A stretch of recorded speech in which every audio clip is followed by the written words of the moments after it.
So Kegan, pages 50 through 75, made for some very interesting reading. His argument was very well laid out. I really liked how organized and linear his thought processes could be, and he gave some wonderful examples in the things that he was trying to share. Some of it may have disagreed with my personal beliefs, but there is definitely no denying how well his argument is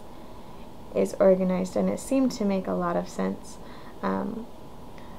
But my favorite part was in the beginning when he talked about children, how he could take a liberal and a conservative point of view and help it work towards a whole, for a greater purpose. The example that he gave of teachers, it was especially poignant to me because I tutor a few little girls for work out in Kahuku, and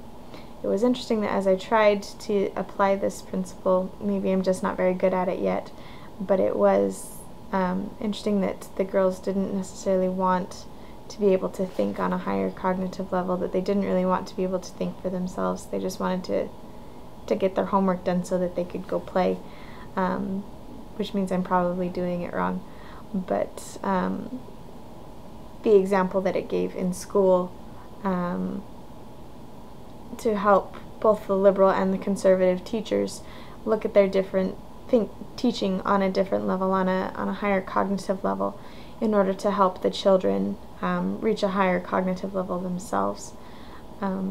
which seemed to make a lot of sense. The teaching methods were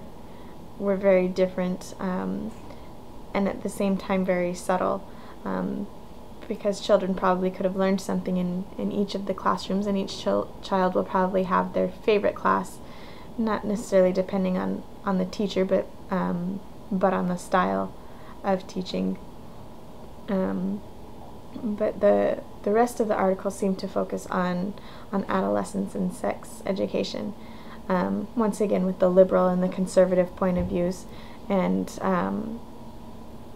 trying to help adolescents reach a higher cognitive level of understanding, being able to reach them on a level where they're at now, and helping them to avoid the risks of HIV and AIDS and teenage pregnancies and the like, through helping them to